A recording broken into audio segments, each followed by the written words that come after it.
Hi, this is Talie Warulkar. We are joined here today with Lucie Hautreux. Did I say it correctly?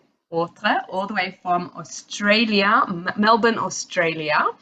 We're talking to Lucie today about the anxiety in her life as part of my project that I started some time ago with the goal of basically to take that shame lid off of anxiety. So, Lucie, thank you. Welcome for joining us. I think you're ahead of us, aren't you? It's 9:15 in the morning here. What time is it there? All the way from It's, Melbourne. Hi everyone. It's 4:30 p.m. afternoon. PM. Okay, Yeah. not so bad. Okay, so let's start from the beginning. Okay, what is, let's say, your earliest memory of having anxiety? I did work a lot on myself and my childhood trauma, and I think it was actually when I was around 4 years old when my sister was born and she needed to have some surgery about her eyes, and I felt like I was like left behind in a way. And this was the first like, oh, I need to take care of myself now. And yeah, and my parents were busy with my sister taking This is care in of what country? in France. In France. Okay, so we grew up in France. We could tell the accent. Yeah. Yeah, I'm 100% French. Yeah. Okay, so this is in France. So your sister's 4 years old and she needed an operation. Yeah. Yeah, so it's the only memory I have. Like, my parents needed to take care of her. She needed support and those things. And maybe because I was the first one and the oldest one, like I felt like, okay, now the world is expanding and I'm not the only child anymore. But all of this, I guess, was unconscious, you know. So. Yeah. Okay. And how would you say, starting from there, how did it affect you, like moving forward from your life from there? Like how did it affect your childhood? I didn't really know about it. I think until recently, where I did experience some jealousy with women, and I didn't know where it was coming from. Yeah. And just, I guess it started with this part, like with having a sister. And I love my sister. So I really, like, it was really unconscious. Where it's just like, now I need to share the love of my parents. And I You're thought 4 years old. yeah, and I was Remember, 4 years we're 4. old. You're still not emotionally and mentally developed. You don't even know how to emotionally regulate yourself. Yeah, and it's just like, maybe I thought love need to be shared and they couldn't love me anymore and all those stuff, you know. And it's it's quite interesting to I really noticed that recently, so it's kind of still new. But yeah, I think it's how you feel in a situation where it's not with your control at all. Like, as you mentioned, I was a child and I was super young. Yeah. And yeah. How would you say that it affected your childhood? Let's say when you were 6, 7, 8, like growing up. Growing up, I don't have a lot of memories. I'm always being the last few years. I was like, I don't know what happened when I grew up. I don't have like clear memories. Like some of my friends like really remember what's going on, and I was like, I don't remember things. And so I don't know if in the part of me wanted to block some memories or not. But what happened for me is I grew up in a family where we didn't have a lot of money. We were not poor, we were not like rich, and it was like this middle class, especially in France, is like you earn a little bit too much to get the advantage of this. We had this in the UK as well. Yeah, it's the middle class. It's like the middle class, but then my dad lost his job and we really needed to be careful about money all the time. And I remember all my friends had nice clothes and brand and stuff. And me, I was like, yeah, I don't have all of this. Like, I need to pretend I have everything. But I was like, no, I don't have all those things. But one thing my parents, or at least my mom, really look forward is every year we were going for a week on holidays at the beach. Yeah. And this was like, oh yes, finally we have like some excitement. We did sacrifice a lot during the year, but then we were able to go and have a holiday. So I'm really grateful for that. But yeah, I grew up with where like money was a problem, basically. So would you say that would you say that what you have is maybe financial anxiety, like anxiety over money? Yeah, it's I think it was a reflection of what my parents were experiencing, especially my dad, by not having. Yeah. And it of course reflect on me, like, because the house where we grew up was still in renovation, and Yeah. my dad say couldn't finish it because he doesn't have the money and stuff. So I was really ashamed about my condition where I grew up, the house I was living in, and I couldn't, How old were you approximately at this age? How old were you at this stage? I think probably like 8, yeah, like around this age, Yeah. like 8, and from 8, where you are supposed to have friends over and parties Yeah. and all those things and pajamas parties, and I never really invited friends over because my house was just a big mess and not finished and not having a proper bathroom and all those things. Oh, And that's hard for an I 8-year-old. Yeah. it's really hard because all my friends had a normal house, a normal family, like, so I was invited to their house, but I was not able to invite them as well. So, and I couldn't like talk about it. I couldn't tell them like, I can't invite you because of my house. You're 8 years old. You don't have the I mental just capacity. felt Yeah. not inviting them. So maybe it feel a bit weird as well for them to not being invited in my place. But I was so ashamed of where I was living, then I couldn't tell them. I was like hiding that to everyone. I was hiding the situation in my family, in my home, and outside of home I was like smiling and trying to live the best life. And as soon as I came back home, I was like, oh. And so this was hard, and I think a source of anxiety. And financial pressure is something Yes. you don't talk about it. No one. It's like you're so ashamed to your friend to This is very, even. very European. In England also it was like this. We don't talk about money.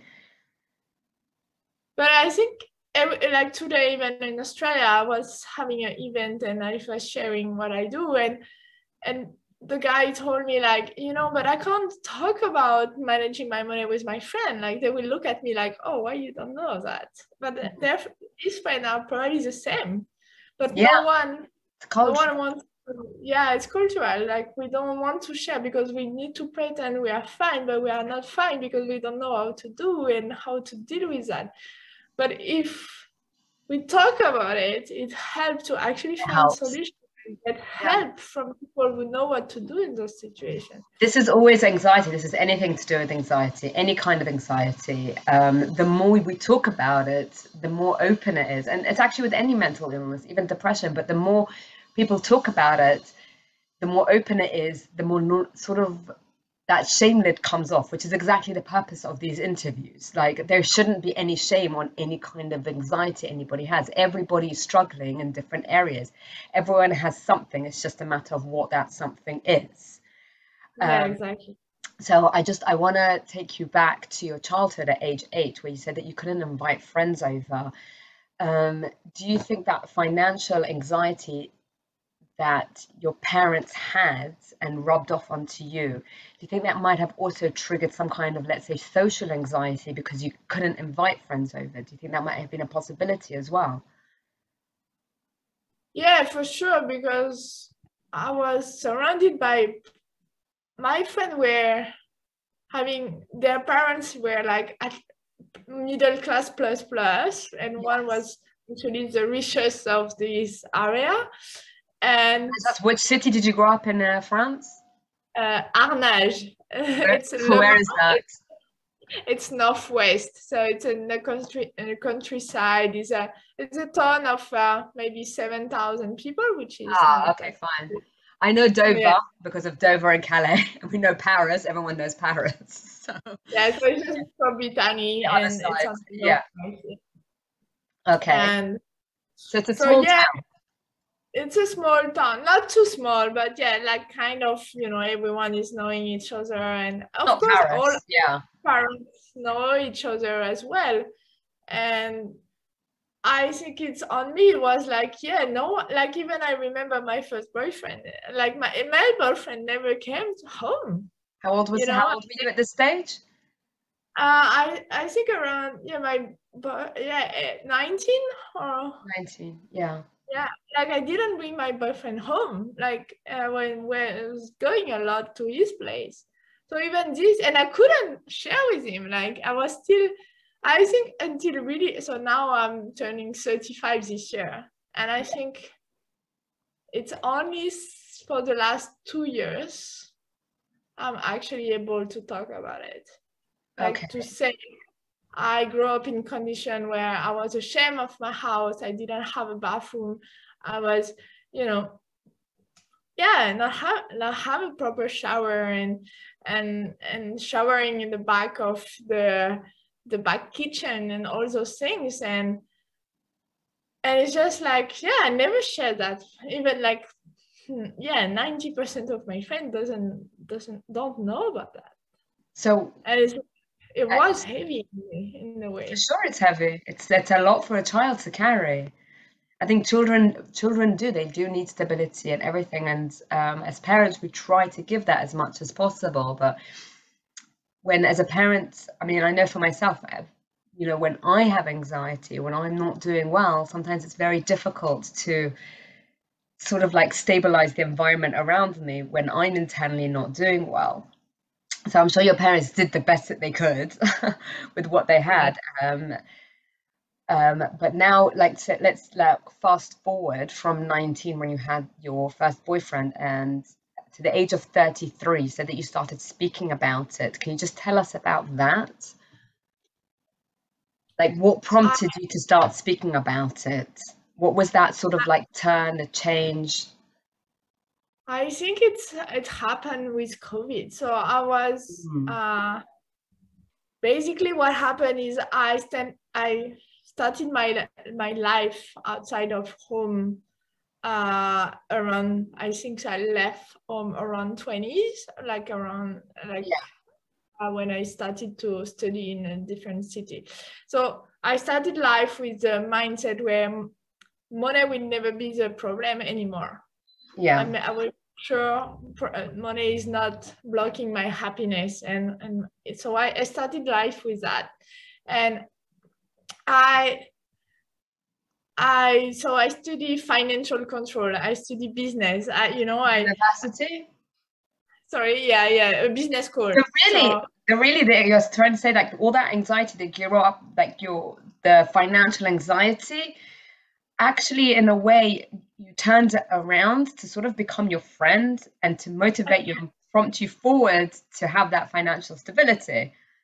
But it was totally unconscious in a way, because at that time when I picked business school because it was like the most relevant for me, like doing something international, being able to travel. I was like, if I found a job where I can travel, it's great because I have the opportunity to explore more places and this is in France, right? Just confirm this is in France, right? Yeah.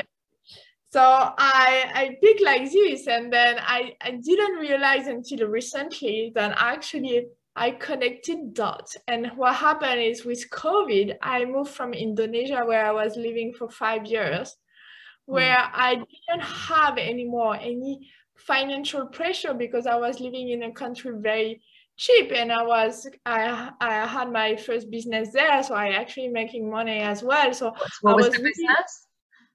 Can you tell us about the business? Yeah, a little bit. financial services and consulting for companies. So yeah, all around numbers. And I was struggling to build a business by myself, but in the same time, it was easy now, like compare, because I didn't have financial pressure. I was living in a country where I could live with less than $1,000 a month. So because it was everything is much significantly cheaper. Yeah. Yeah, and you can really have a good life with $1,000. This was also before Corona. This was before COVID. It was before There was, 5 years before. so then there was Yeah. a lot more financial stability. It was very different. Yeah. I was for 5 years in Indonesia, and even since I left home, I always had financial security because I know I work, I learn how to save, I learn my capabilities and all those things. So I always had money on the side. I always take care of managing my money, like with to make sure I will never end up in the same situation than where I grew up. So I always also enjoy my life, because I think it's important to enjoy life in the process of life and not waiting to be retired to start enjoying your life. So I did that, and then COVID hit. Before you move forward into COVID, just to take you back, you said that you had the financial security, you were able to save simultaneously whilst enjoying your life, okay? Did you still have that financial anxiety? Even though you were doing financially okay, did you still have any kind of financial anxiety?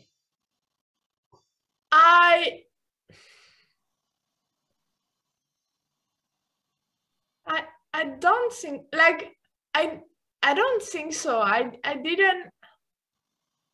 never really raised my living cost. Like, I never went on a luxury life. I could, like in Bali, I could have like spent 3 times what I was spending, but I was always like staying in kind of the standard. So maybe my anxiety pushed me to stay in the lower standard of life, but I was having great life anyway, from my point of view. So you don't feel like you missed out?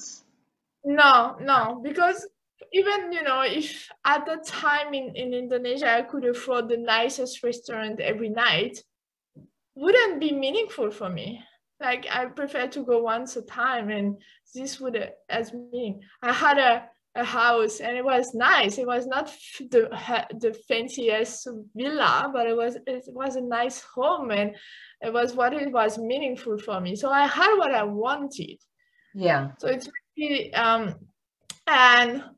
and I was able to go back to France as much as wanted. I was able to travel to other places as well. So I had like I don't think I had anxiety at that time. Okay.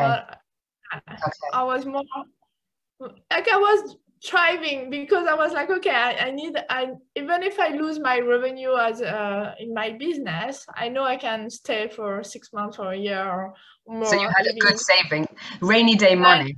That's rainy day money. Okay, so that you were in Indonesia with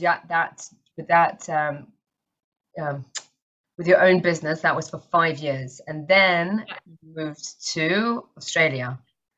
Okay. So what can you just tell us what prompted you, A, to move to Australia, and B, can you tell us, like, was there any anxiety within that time of your life on anything else? So what happened is, obviously COVID hit. I didn't know what's going on, as a lot of us. But what happened is, I think a lot of us didn't know what was going on. Sorry, I know it hit me out of nowhere. Yeah. What happened, if I remember, so I got sick in February 2020. I don't know if it was COVID, but after all, I had all the symptoms. What country? Where were you living? In Indonesia, yeah. Indonesia, okay. But at the time, we were not discussing so much about COVID, and it was no test, so we didn't know. But what happened is, a few weeks later, COVID and all the craziness started, and all my clients work in the tourism industry. So everyone started to be like, was so scared. And I was like, okay, your craziness is too much for me. I need a break. I need a holiday. And my friend were in Australia and told me, like, Lucie, you should come here. At least you are safer than in Indonesia. If something happened, Oh my they're gosh, better. you moved just before Corona. You moved country. Oh, yeah, and the thing, the story in between is I also met a guy, a French guy who was living in Western Australia like 2 weeks before. And he, like, I wanted to see him again. And so I kind of, in 24 hours, decided I'm taking my backpack, I'm taking some cash, my passport, and I go to Australia. But I thought I was going for months. Didn't know I was going forever. 2 years. Wow. I arrived in Australia, they shut down the border 3 days later, and everything shifted. Yeah, you're not going anywhere. Exactly. Okay, so you're in Australia now. Yeah, I'm in Australia now, and what happened is, so I'm someone who I've enjoyed freedom forever, you know, like living my best life and thriving and trying to, you know, never being stuck in life. Basically the opposite of living a Corona life. Yes. Exactly. COVID, Western Australia, border shut down. I was in a shire, so in a state where they even shut down the shire and What did you say? They shut down the what? Shire is like it's not a region, but it's like a small, it's a yeah, city area. Yeah. And winter arrived because in Australia it's opposite then. Yeah. And then I remember 2 weeks later, or even maybe 2 weeks later or 3 weeks, I woke up in the morning and I thought to myself, I don't know why I wake up. I don't know why. Okay. And I remember to be shocked of this thought. I was like, wow, my world just fall down. And I know I'm not the only one, but it's what happened for me is my world shut down. Where were you living at this stage? Who were you living with?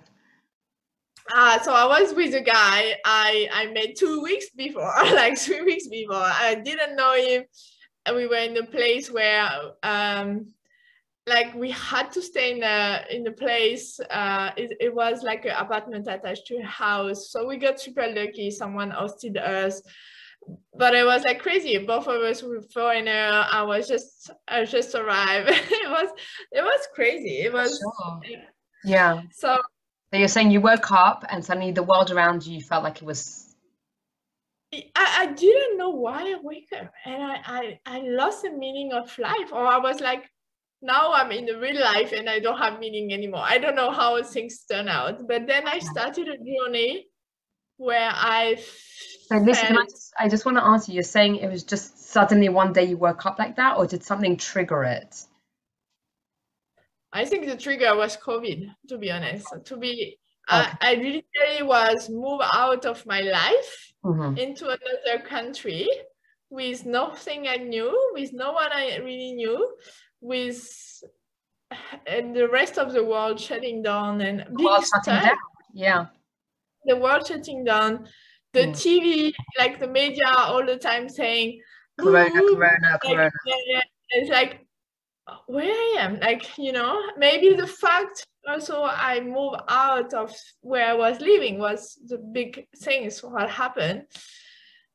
But the thing is, since that day, I went to the journey of understanding my emotion and my feeling, and I've been back to feel, actually, because you're saying that was the beginning of a journey of sort of like going into self-awareness, like increasing your self-awareness. Yeah, I think on the emotional side of it, because I was already when I was living in Indonesia on the journey of understanding my past trauma and more on the relationship base and all those things. So I was kind of already dealing with my past. but I kind of shut down, and especially when you run a business, you have to be square. You have to, go and not feel. And I think it's when COVID hit, all the emotion I stopped for years, maybe 15 years, everything pop up like on very Something's fast. coming up, yeah. Yeah, exactly. And I started to to feel, to express, to journal, to understand all of this. And I've been Coming out. yeah, everything came out, and has been, I think, has been a long journey. And last year, I finally connected dots about this anxiety with money and my childhood and all those things. And Did you have someone help you do that?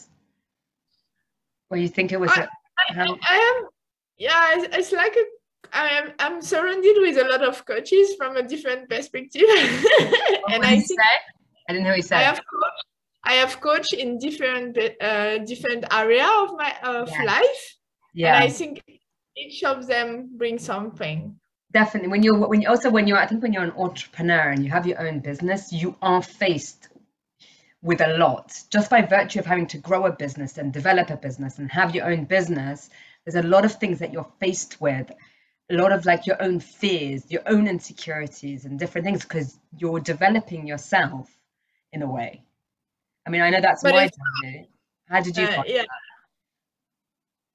When my first business in Indonesia, I just didn't feel. I had to just focus and be blocked out your emotions. That's what you're saying. Yeah. In business, because of course there's anxiety coming out. Of course it will come out. Yeah, but in business I was like, no, it's square. Like I need to produce the work. I need to be here for the client. I need to be here for my team. I need to be strong and handle everything. I didn't let myself to be weak. And also the thing is, as a woman, sorry, you said that you didn't let yourself be weak. So when you say be weak, can you define what that means? I would say, I have an assumption, but I don't want to assume. So it's more, I didn't ask for help. I didn't, and maybe the ego, or I don't know, but what I mean is, if I was surrounded with a lot of business owner and men and not women.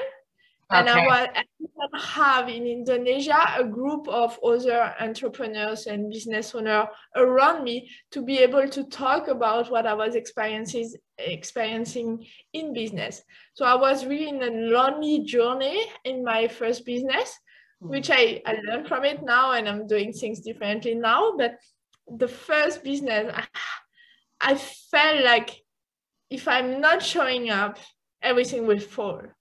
If I'm not providing, so I think that's part of the reason that you felt like you couldn't communicate with other people, that you couldn't, like you said, that you couldn't ask for help. Do you think maybe that stemmed from your childhood when you're 4 years old and you suddenly felt that you had to carry the weight?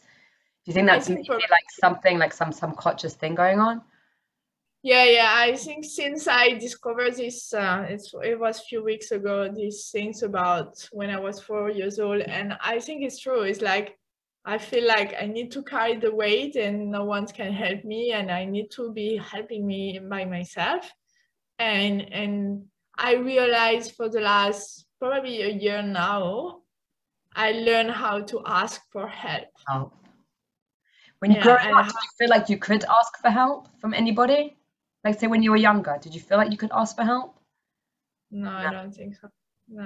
No, because my parents were first busy and then arguing a lot of time, and I didn't want to bring more problem on the table, Yes, definitely. So yeah. I want to go back to something you said. You said that you were on a self-discovery journey within the last 2 years since Corona. Something to do with your childhood trauma. Are you talking about the financial, you're talking about that financial anxiety of what your parents went through, or something else completely? No, it's so it's all linked. So it didn't start with the financial, to be honest. Okay. My awareness journey more starts with when I separated from my ex-boyfriend in Vietnam, so before Indonesia. Oh, wow. Okay. So how old were you then? How old were you then? I was 28, I think, 27. Okay. Yeah, around this. You were living in Vietnam, and okay, how long were you in Vietnam for? Almost 2 years. Okay.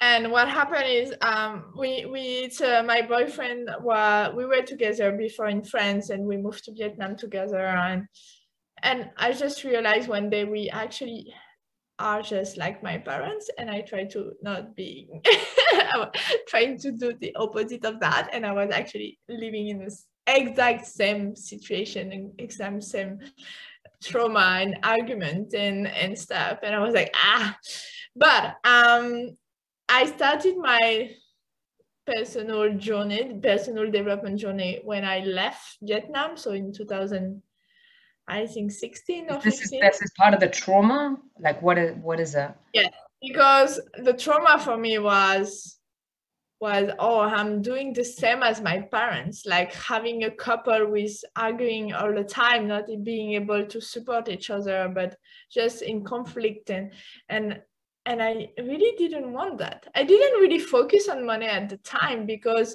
I was making money for me. Like I was independent, financially independent. So the money was not my focus. Even if my ex-boyfriend actually was not working and I was supporting him more. Like I was actually the same as my mom. Were you okay with that at the time? I was okay. Yeah, he repaid me a part of the I was not okay with that.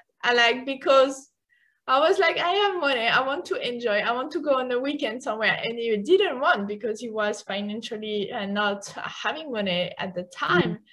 So no, I was not fully okay with that. To be honest. Fine. Now we talk about it. I just closed the light because it's sunset. All the way in Australia, yeah. Just having the big sun on my face. It's really nice, but so okay. So you're saying that potentially triggered some kind of like trauma. The fighting and the conflict and the fact that the sudden realization that your relationship now mirrored your parents' relationship. So what happened at that stage? When I left this relationship, I was like, I don't know anything about myself anymore. I don't know who I am. And I started a journey. So your identity was tied into him? Yeah, I was totally into him in the fact that I forgot who I was. Wow.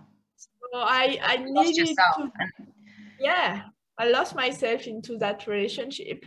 Not because of him, it's me. I decided, I'm taking the responsibility as well. But so you're 28 at this stage, and you moved from Vietnam to Indonesia. Yeah. And then you started your self-discovery. Okay. Can you tell us about that? And if you can incorporate how, do you know what? Even here's another question. At what point did you realize that what you have, was called anxiety? When in your journey did you realize that, okay, that feeling, okay, you labeled it anxiety? Last month. There you go. I want to say something on this specifically, okay? There is a running theme. I've done many of these interviews now, and there's a running theme from the interviews and all the clients that I have, okay? Because I specialize in anxiety in women. There's a running theme that I've noticed, specifically women, let's say in their 30s and plus, anything 30s plus, okay? 30, 35 and plus. Is that any of us that had anxiety growing up, we didn't even know it was called anxiety. Depression had a label. We knew that, right, that feeling, that's called depression. But that feeling was never labeled anxiety. Nobody knew that what they had was called, that feeling was called anxiety until much later on in their lives. And most of us only realized around the age of, within our 30s, we started to realize that, you know, like, this is what we've got is anxiety. And that's really, really interesting, because it's very difficult to help ourselves and to give ourselves even the help that we need if we don't know what we've got. Exactly. Yeah. And I think it's what I wish, like, if I told myself, my younger self, I was to be okay to talk about it. But it's the thing is, I couldn't express it. I didn't feel safe, even with my boyfriends, best friends. Like, most of my best friends, they don't know. Some of them know part of everything I just say, Yes. But most, I'm not even sure there is one other person at the moment, like maybe one or two, that's it, who actually have the whole story. Right. So, and it's... Where do you think that stems from? From what reason? It's in a way it's to protect, because I think it has, we suffer, I suffer enough. I don't want to have to give possibility to someone else to, like, make joke about my life or something, like, you know, like, I don't want someone to not respect what I've been through on something. So it's actually so hard to be vulnerable and to be able to share. And thank you for this opportunity today, because... Thank you for joining us. I really do appreciate it. I think a lot of us, the listeners now, really, really appreciate it, because there are still people out there that have that anxiety, or let's say any kind of mental illness, and they still feel embarrassed about it. Like, there is a vulnerability about talking about any kind of illness that we have. There is a vulnerability. And what helped me the most is actually not to label it at all. It's what helped me the most is to own my story. It's to be okay with what happened. And I know my parents did the best they could, because I saw parents suffer a lot, and you do the best as you could, and it's like everyone. Yeah. So it's just now I own my story. I'm like, this is, it's what happened. It's fine. And I did suffer from it. I did feel shame. I did feel anxiety. But now I know when it's coming back, I know how to protect myself. I know how to feel it. I know the signals. So I know how to deal with that. I need to change something. I need to, and I understand more myself. So I think I get the user manual of Lucie, kind of. I wrote it. It's called self-awareness. It's increasing self-awareness. I just want to take you back. You said that you found out, you realized that you had anxiety, that label of anxiety, a month ago. How did you discover it? Can you tell us? Yeah, so I'm basically living in Australia now, where the cost of life is probably 10 times more than Indonesia. Or 10 times. More than And as well, with everything going on in the world, where prices increase and all those things. And I didn't saw it coming, because I was like, yeah, okay, I date my finances every month. I'm good, I'm okay. But then when you see your bank account slowing down and your saving going down, I had all this weight again on my shoulder, and I was like not enjoying life anymore. My joy, my smile were gone. And so the good thing is I saw it very fast now, because I get it. I understand what's going on in my life and all those things. And I was like, okay, I need to take action. I need to make a decision. I need to make decision with the S, because I needed to adjust, to change, to moderate, to not being in a position where I feel anxiety and I can't So how did you know move. that that was called anxiety, though? Like, when did you suddenly collect that, whoa, that's anxiety? I think it's when I felt because I think I know my dad has anxiety more than depression, and I think I I saw think you know myself. who? What did you say? My dad has Oh, your dad. anxiety more. Okay. Yeah, my dad more than depression. I think it's more like anxious feeling, and Yeah. I could feeling, you know, when your breath is slow, not breathing great, Right. and Yeah. I saw myself as well overeating, and I never done that, but my dad had done it, and like eating, not, you know, able to stop and not being conscious about actually eating, and I saw myself doing things that my parents were doing, Yes. and I was, what's going on? It's what I'm experiencing, what I'm feeling at the moment. So I knew something was wrong, and I think it's, yes, anxiety, because for me, I still have saving, I still have a home, I still have opportunities, I still have option. And the So income. Yeah. yeah, and I like less at the moment, but it's up and down. I'm building a new business, so of course it's more anxiety. But I'm fine. Like it's my head. It's a story But I'm that's what making. anxiety is. Anxiety doesn't make sense. Anxiety does build up pictures in your head of that don't make sense. Yeah. So it's when I saw, like, I think it's, yeah, it's when I put all of this together, the name came up. It's like anxiety, and that's it, because none of that I could. The thing is, when I realized I could feel good about everything I have around me and everything I'm doing already, Yeah. but at the moment I'm feeling anxiety. So that's it. It's and I've been seeing acupuncture as well, and Excellent. it Yes. was the first time of my life, first time. So maybe she's also told me she was anxiety, but I needed to do something. I needed to act on it, because I was, you know, I lost my joy. I lost my smile. I was like for 2 or 3 weeks I think very there was like, also like a depression going on around there as well. it's probably a mix. Yeah, it's probably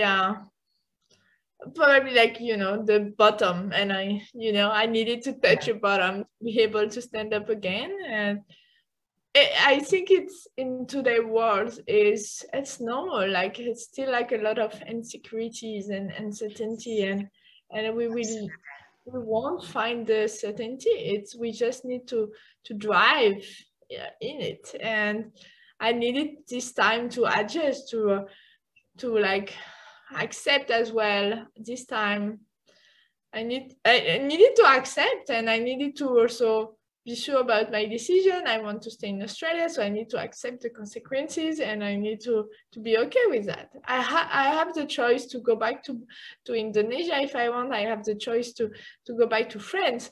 So it's a choice, and when you align your decisions with this, it's like, okay, I make the choice, so I'm okay with the consequences, and then things That start to. takes guts.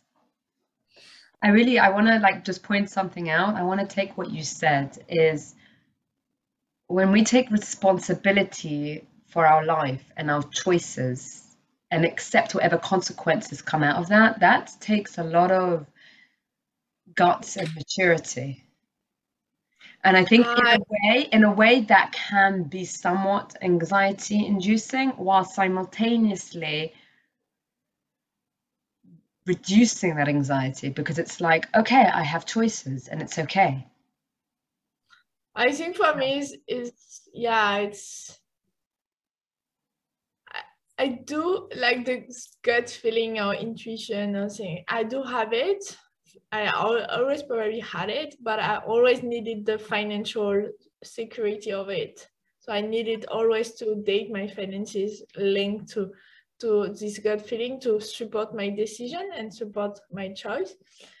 And regarding the responsibility and growing up, I think I felt I grew up and I became an adult, a responsible adult last year when I turned 34.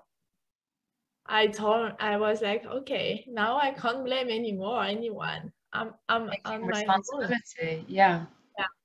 And this was really a relief because it helped me to, okay, every single decision I take or I don't take, it's my own responsibility. So once you realize that, the anxiety is in a way my responsibility as well. So I know what to do to stop it. I can go to see a doctor if I need help or a therapist or whatever, or Like, what are you doing to help yourself with that anxiety now?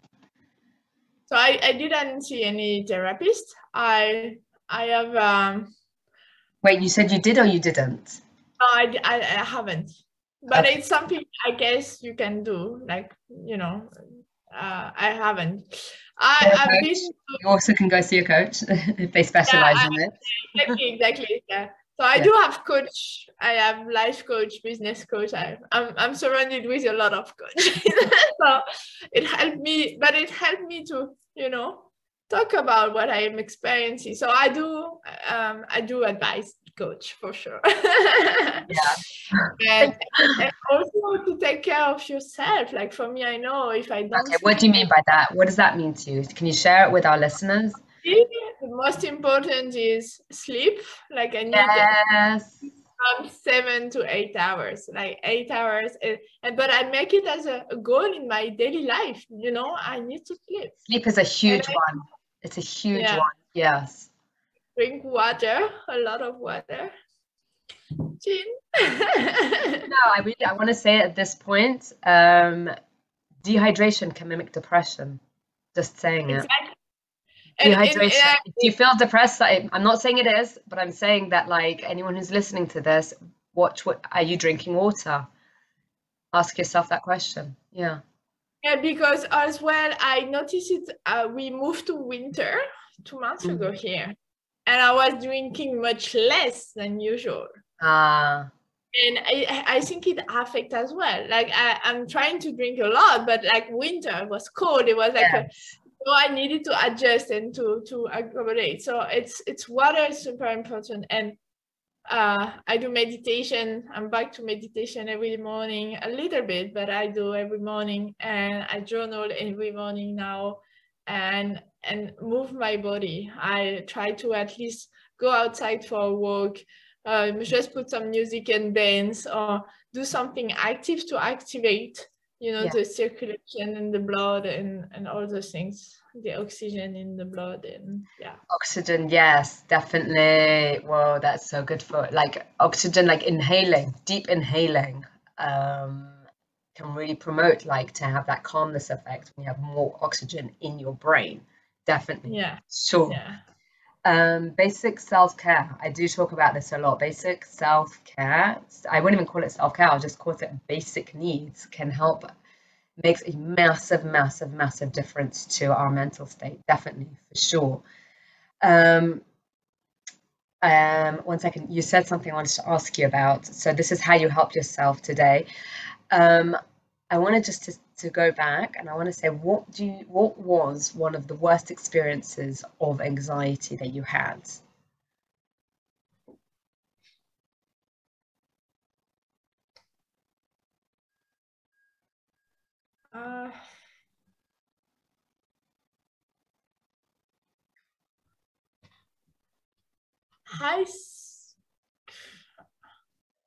There's something is coming up. So I would say it's when you have to lie. When I lie to my friend to not tell the truth, about what's going on either in my previous relationship or about my home situation or those things, I think it was the worst for me, like lying and not being courageous or able to actually say the truth. It's probably what hurt me the most. Do you feel now you can tell the truth?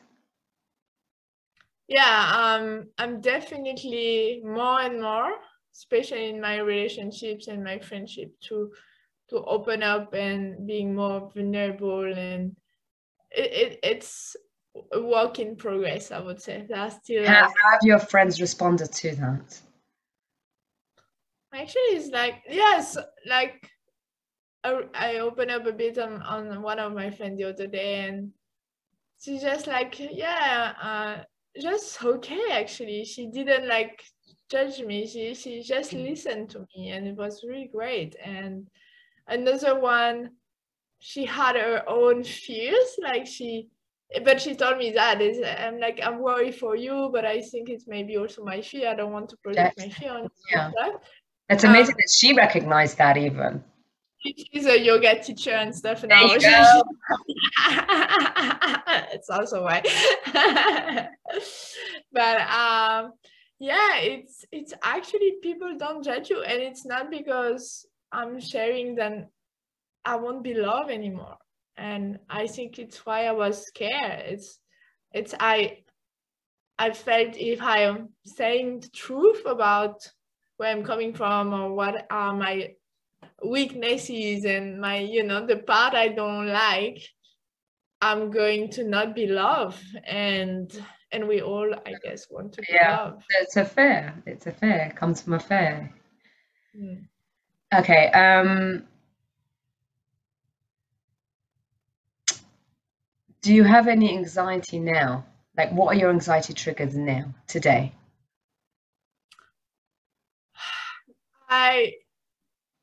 Today I actually, I take it as a strength. It's like, for me, it's just having this experience as my motivation every day to share my message, to help more people about What's your why I'm not. message? What's your My message? message is like, money is not a problem. You can have everything you want in life. You can really go for your dream, and you must go for your dream, because we have only one life, and you Yeah. must your best life. And money is not the problem. And for me, once you have intuition, you should listen to it, but by backing up the intuition with the numbers, helps you to be confident in life, and to keep going and not giving up. Because the world is crazy, things are happening, but once you get different, if you get your finance in order, it helps you also to feel relief and to feel okay. And you need to check in on yourself. So now Yes. I'm checking on my finances every month for a long time, but now I also need to check more on my mental health, and I need to check more on all those other areas of my life. Exactly. Lucy, you said something before that, just to elaborate what you mean by it, you were talking about dating your finances. Can you just, for our listeners, just expand, what do you mean by that, and how can it help with anyone who has financial anxiety? So basically is to bring awareness, because the anxiety in life is to make a scenario for me, like the scenario of something possible may happen and Yes. nothing happened. Or if I resume what I know about anxiety. And about financial pressure, financial anxiety is the same. Is you need to be aware, you need to know what's going on, you need to have the full picture of your finances, you need to be aware about your situation, about your income, your expenses, how you spend money on, and what is your goal. So date your finances. It's actually creating a habit in your life for your personal finance, but also your business finance, where you sit down every month with your bank account, you go through it, you look at what's happening, you look at where you want to go, and you see if it's still aligned, if you are going in the right direction. because you bring awareness, and awareness really relieve. You can see if you are really spending too much, and or instead of just having the anxiety and the fear, you are like, okay, I know I can make it. Knowledge is a I, huge antidote to anxiety. I Yes. have the power to change. I have the power to make a decision, will help me, will Take reduce this. control, ownership. Yeah, ownership, and remove the weight on your shoulder. For me, it's really this. And if I was not doing that, and last month I would not be being here today, like able to talk. You know, it's really about this. So we must feel safe, we must feel secure, and it goes with financial security and stuff. I want to add at this point that Lucie has a program called Date Your Finances, which I'm doing. I think it's a 7-8 week course. What is that? Yeah, 8 weeks. 8-week course. Okay. So if anyone listening out there, they have financial anxiety, or if you need any financial help or anything like that, I highly recommend Lucie. I really do. Lucie, And pardon? if I may, if you have a question, don't hesitate to reach out. Yes. I'm not. She's also got a newsletter packed with information and amazing Excel sheets that are so simple, really simple. I mean that.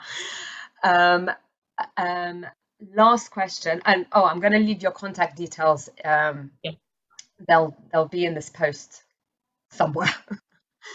Okay, Lucie, for last message for anyone listening, is there something that you would like to tell our listeners and those who are still feeling that shame around any kind of mental illness?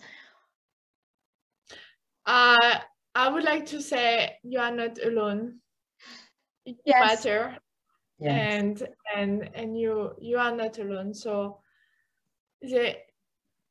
once I discovered for myself, I was not the only one.